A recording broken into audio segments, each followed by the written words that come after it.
గురుభ్యో నమః. లాభస్థానంలో చంద్రుడు.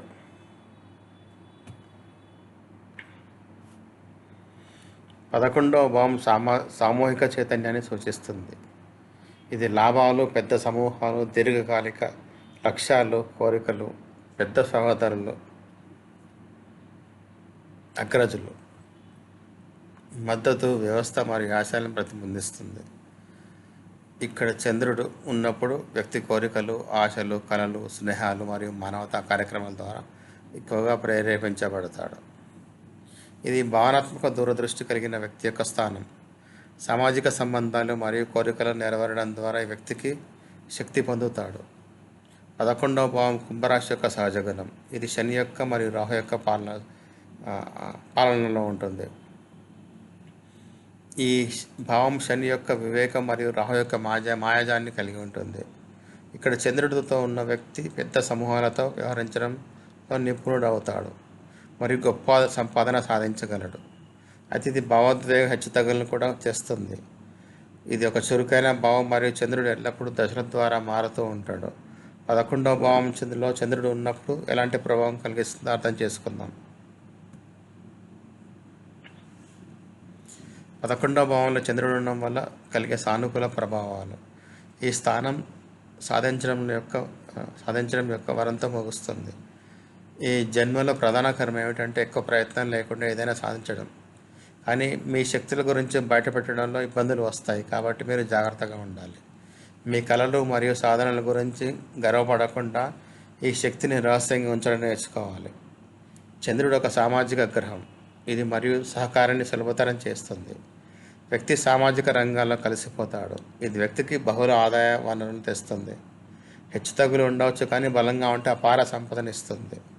నెట్వర్కింగ్ ఈ వ్యక్తికి సహజంగా వస్తుంది.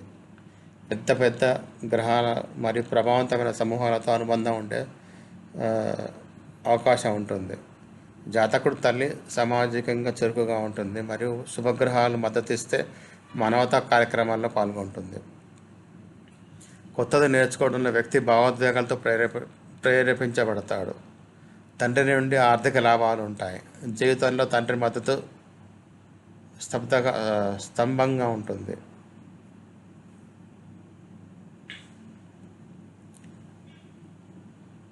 జాతకుడు ఆశావాది మరియు ఆశయపూరిత దృక్పథంతో కలిగి ఉంటుంది.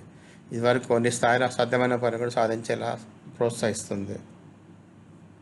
జాతకుడు తండ్రి జీవితంలో అన్ని కష్టాలు పడిన వ్యక్తిగా ఉంటాడు మరియు ఈ భావన జాతకుడికి ఆలోచన ప్రక్రియను రూపొందిస్తుంది.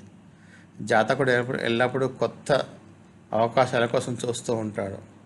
11వ భావంలో చంద్రుడు ఉండడం వల్ల ప్రతికూల ప్రభావాలు ఉంటాయి. 11వ భావంలో చంద్రుడు ఉన్న వ్యక్తి కోరికల సమతుల్యతను నేర్చుకోవాలి. ఎందుకంటే రాత్రికి అన్నింటినీ సాధించాలని కోరిక ఉండవచ్చు. ఫలితాలను త్వరగా పొందాలనే ఆలోచన వల్లనే అనేక ఎత్తుగడలు కనిపిస్తాయి. ఎక్కువ కోరికలు అడ్డంకులు మరియు ఆరోగ్య సమస్యలు తెస్తాయి. ఇది 6వ భావం నుండి 6వ భావం అంటే భావోద్భావం ప్రిన్సిపల్ అన్నమాట, 6th to 6th. కాబట్టి కఠినమైన కృషి మరియు రోజువారీ ప్రయత్నాలు మీరు కోరుకున్నది సాధించడానికి నిర్ణయం ఇస్తాయి. ప్రయత్నం లేకుండా ఇది కోరికల చక్రాన్ని సృష్టిస్తాయి. హఠాత్తుగా భావోద్వేగ హెచ్చుతగ్గులు ఉంటాయి. లోతుగా ఉన్న భావోద్వేగాల నుండి అశాంతి కలుగుతుంది. జాతకుడు స్వదేశం నుండి దూరంగా వెళ్ళవలసి వస్తుంది, లేదా గంభీరమైన పీడన ఉంటే తల్లి నుండి దూరం జరగవచ్చు.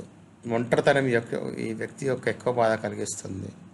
12వ నుంచి 12 అంటే 12th from 12th ఇదన్నమాట 11వ అవుతుంది. వారు తమ శైలి నుండి బయటకు వచ్చి సామాజిక వృత్తంలో చురుకుగా పాల్గొనడం ద్వారా జీవితంలో సమతుల్యత వస్తుంది. జాతకుడు త్వరగా సంబంధంలో చిక్కుకుపోయి బయటపడడం కష్టమవుతుంది. ఎక్కువగా భావోద్వేగ ప్రమేయం సమస్యగా మారుతుంది. జాతకుడు స్థిరంగా మరియు క్రమబద్ధంగా కనిపించినప్పటికీ భావోద్వేగంగా అసురక్షితంగా ఉంటాడు. హఠాత్తుగా భావోద్వేగాలు అలలు లోతుగా ప్రభావితం చేస్తాయి. ఏదైనా భావోద్వేగ కాఠిన్యము జాతకుడికి ఇబ్బంది కలిగిస్తుంది. 11వ భావంలో చంద్రుడు ఉండడం మీ కోరికలను సాకారం చేయడానికి ఒక వరం, కానీ మీరు ప్రకృతి నియమాలతో సమతుల్యతను పాటించాలి. మీ దృష్టి మరియు కళల పెద్ద క్యాన్వాస్పై చిత్రీకరించబడతాయి. మీరు వాటిని సులభంగా మీరే రంగులతో నింపగలరు. అయితే మీరు ప్రపంచం నుండి దూరంగా దాక్కోవాలని భావించవచ్చు. ఇది మీ భావోద్వేగ శరీరాన్ని మాత్రమే అస్తవ్యస్తం చేస్తుంది. సామాజికంగా ఉండడం మరియు సమాజాన్ని తిరిగి ఇవ్వడం ద్వారా మీరు పోషణ లభిస్తుంది. ఇది కేవలం 11వ భావంలో చంద్రుని విశ్లేషణ మాత్రమే. మరింత స్పష్టత కోసం దీనికి అనుసంబంధించిన అనేక అంశాలు ఉంటాయి. అవన్నీ జాగ్రత్తగా పరిశీలించాలి. ధన్యవాదాలు.